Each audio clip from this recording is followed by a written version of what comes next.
السلام علیکم، میرا نام ہلال خان ہے اور آپ دیکھ رہے ہیں میرا فیس بک پیج۔ آج ہم بات کریں گے سیاسی حوالے سے۔ چیئرمین پی ٹی آئی نے پرویز خٹک صاحب کی رکنیت کچھ دن پہلے ختم کر دی تھی، تو آج ہی پرویز خٹک صاحب نے نئی پارٹی کا اعلان کر دیا ہے۔ پشاور میں اجلاس منعقد کیا اور اس نے یہ دعویٰ بھی کیا ہے کہ وہ پی ٹی آئی کے 57 پارلیمنٹرین کے ساتھ رابطے میں ہے۔ وہ لوگ جلد ہی پی ٹی آئی چھوڑ کے پرویز خٹک کے ساتھ شامل ہو جائیں گے، اور اس کا یہ بھی دعویٰ ہے کہ کچھ اور جو پارٹیز ہیں اس کے بھی کچھ پارلیمنٹرینز جو ہے وہ اس کے ساتھ رابطے میں ہیں۔ میں آپ کو بتاتا چلوں، پرویز خٹک صاحب 2013 سے لے کے 2018 تک پی ٹی آئی کے سی ایم رہ چکے ہیں کے پی کے، اور 2018 سے لے کے 2022 تک وہ وزیر دفاع رہ چکے ہیں۔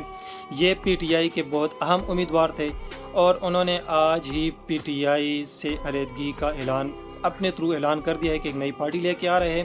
کچھ دن پہلے رکنیت ختم کر چکی تھی۔ جیسے میں آپ کو بتاتا چلوں کہ کچھ دن پہلے بھی ان کا جو معاملات تھے وہ ٹھیک طریقے سے نہیں چل رہے تھے۔ جیسے 9 مئی کے واقعے کی بات، کچھ لوگ پیپلز پارٹی میں شامل ہو گئے ہیں، کچھ لوگ جو ہے وہ نون لیگ کا، تو ابھی کوئی سامنے نہیں آیا کہ نون لیگ میں کوئی شامل ہو گئے، کچھ لوگ جو ہے وہ بالکل سیاست سے الگ ہی ہو چکے ہیں، کچھ لوگ نئے سیاسی پارٹی جو بنی ہے جہانگیر ترین صاحب کی، استحکام پاکستان کے نام سے، کچھ لوگ اس میں شامل ہو گئے۔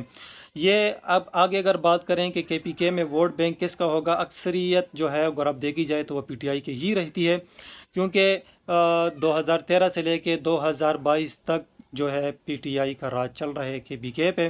جیسے سندھ میں پیپلز پارٹی کا راج چل رہا ہے، پنجاب میں نون لیگ کا راج چل رہا ہے، اور کے پی کے میں پی ٹی آئی کا راج چل رہا ہے۔ پرویز خٹک صاحب کی ایک نئی پارٹی ہوگی۔ اگر یہ اکثریت کے حوالے سے اگر دیکھی جائے، پی ٹی آئی اگر پرویز خٹک صاحب کے مقابلے میں کوئی بندہ مقابلے کے لیے اتارے تو کون جیتے گا؟ جیتنے کے چانسز اگر دیکھی جائے تو ظاہر تو یہی لگ رہا ہے کہ پی ٹی آئی ہی جیتے گی، لیکن اس علاقے کے ایم پی اے اور ایم این اے لوگ چیئرمین کو یا اس کو ووٹ نہیں دیتے ہیں، ووٹ اس کو دیتے ہیں جو اس حلقے کے لیے کام کر چکا ہے یا کرنے والا ہے یا کرتا رہتا ہے۔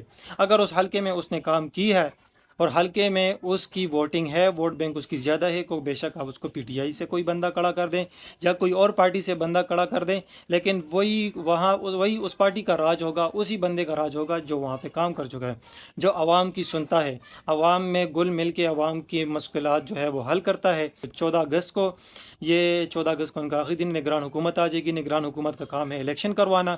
اب الیکشن کس حوالے سے ہوگی؟ دھاندلی نہیں ہوگی، کیونکہ پاکستان کا یہ ایک راج ہی ہے جو چل رہا ہے کہ جو الیکشن ہار جاتا ہے وہ آگے سے یہ کہتا ہے کہ الیکشن جو ہے اس میں بہت بھرپور قسم کی دھاندلی ہوئی ہے، ہم اس الیکشن کو نہیں مانتے۔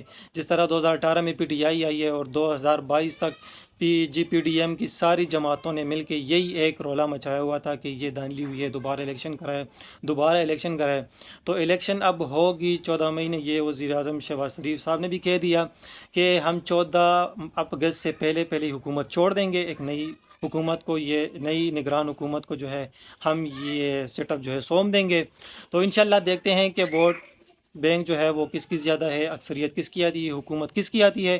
جس کی بھی آتی ہے ملک کے لیے اچھے رہیں گے انشاءاللہ۔ آگے دیکھتے ہیں کہ الیکشن میں کیا ہوگا۔